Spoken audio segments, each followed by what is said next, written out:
Today I wanted to share with you my 2020 Raptor that I built last year. Custom polished round bezels. Actually cut holes in the bed, and I'm running a really big bypass shock by King.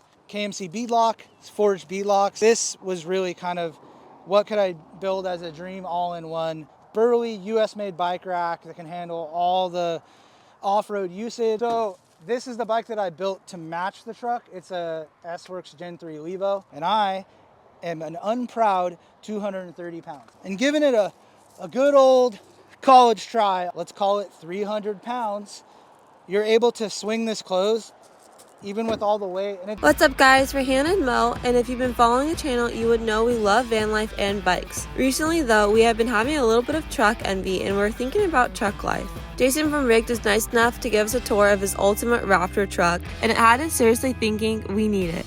So what do you think? Is this our dream truck? What's going on, guys? I'm Jason from Rigged, and today I wanted to share with you my 2020 Raptor that I built last year. I mainly use this truck for daily driving, but we do a lot of trips and travel, mountain bike trips, as well as, going on trips for the business.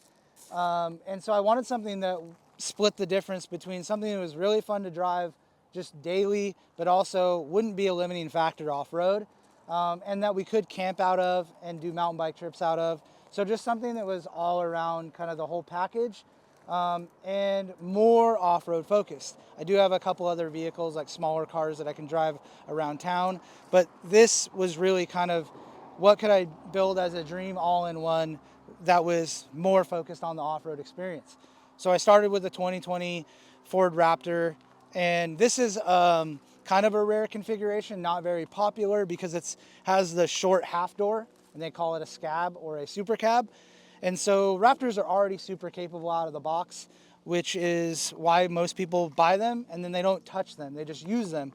But I wanted to kind of take it a little bit further and expand its capabilities as far as off-road and make it kind of have that orange classic. If you look back, the first Raptor, it was an orange color. It only came in this cab configuration. So I wanted to build a newer version of that and use all new components, all new suspension technology. So starting off the front, I wanted to go with that old school trophy truck vintage look. So I took some modern Baja Designs lights and did some custom polished round bezels.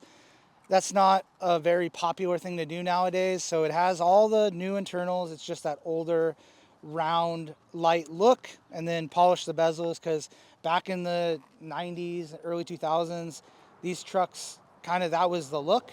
Custom SVC off-road bumper for the pre-runner vibe, higher clearance, just keeps it looking really nice and tight. And to the untrained eye, this may just look kind of like a stock Raptor with a different color, but fiberglass fenders actually are 2 inches wider, higher and wider, so everything kind of grew proportionately. And the reason why I went with these is because obviously I was going to run a bigger tire and I was going to widen the suspension. So if you go a bigger tire, usually you'll hit fenders and it's okay, but if you go wider, you're going to start breaking the stock fenders. So it's actually a long travel suspension, so the axles get longer and the truck gets wider, 3 inches overall. Custom King shocks and Camburg long travel suspension, all custom King blue stuff to kind of keep with that kind of trophy truck flashy look. Something that is a little bit outside of my normal route, but I wanted to really pay attention to all the aesthetic cues that I really appreciate in modern race trucks. Wheel package is a KMC beadlock, it's forged beadlocks, and as you can see, the bead rings and the valve caps match the King shock suspension. So beadlocks are typically not approved for road use because they're not DOT approved, but I haven't really had any issues because I just do a lot of maintenance to keep them going. Big old 39-inch KM3 BFG Goodrich tires, so has no issues getting over big holes, and ground clearance is not an issue either. Moving back, like I said, this is a short cab, so it is a scab, and a lot of people think like it's limiting because you don't have a full four-door, and they think it goes here. Truck's really dirty, so don't mind that. We do use it. This truck, actually, it folds all the way back, so you really don't have any issue getting in or out of the truck. It only becomes an issue if parking is really tight, but if you can clear your front door, you can clear the back door. So I did sacrifice a little bit of cab room, but these F-150s have a huge cab to begin with, so it hasn't really been an issue. Moving back, same thing, advanced fiberglass, so everything grew proportionally, same wheel and tire package, obviously. The difference with this truck is I've actually cut holes in the bed, and I'm running a really big bypass shock by King, so it allows you to have more rear wheel travel as well as tunability, so I can really tune this like a mountain bike shock. It's got 3 compression tubes and 2 rebound tubes, so the amount of tunability in this truck is pretty unreal I need for the setup. So it's really good. SVC rear bumper as well to kind of tie in the front bumper package. Nice and high clearance. Still allows me to have a tow rating. I actually welded in some hitch supports and stuff to make it so it can handle towing a trailer as well as accepting, you know, up to a 4-bike rack with our swing out and all that, and not having to worry about it being limiting. So now moving to the back of the truck, this is kind of where the mountain bike stuff comes in. We have a bunch of our products here. So starting with what's holding my Gen 3 Levo is our Ramble rack, which is expandable up to 3 bikes. Just a burly US made bike rack that can handle all the off-road usage and all the modern bikes, longer wheelbases, bigger tires, heavier weights. It's designed around using that, and that's mounted to our Ramble swing, which is new this year for us, and it is a burly 300-pound rated bike rack swing out. Works with any 2-inch compatible bike rack, including vertical racks. What's nice about this is it doesn't matter if you want it to swing to the driver or the passenger. You're able to do that with one unit. So one version, all you do is set it up with your secondary pin to swing to whichever way you're going to be inserting the pin, and you're good to go.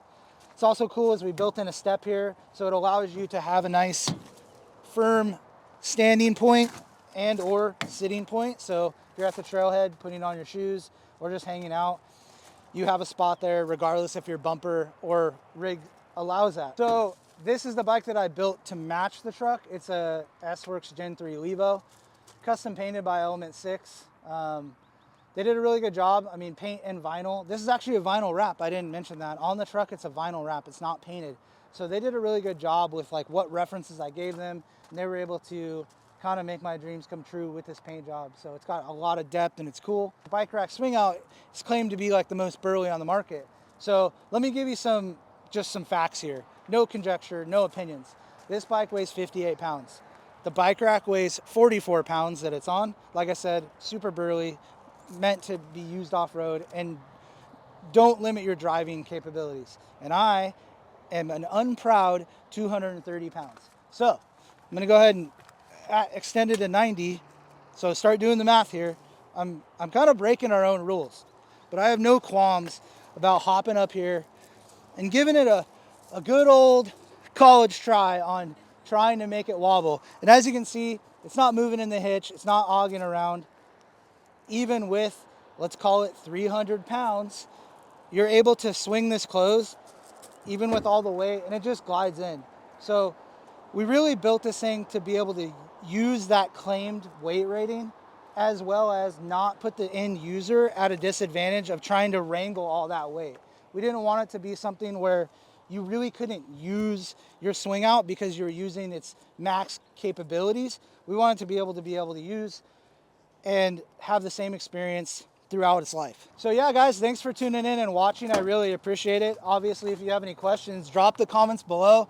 I'd be happy to jump in there. And I'm sure Mo and Hannah would be stoked to hear what you guys think of my truck. So catch you on the next one. It's gonna be a really good year. Thank you so much to everyone that made this possible. See you on the trails. Whew.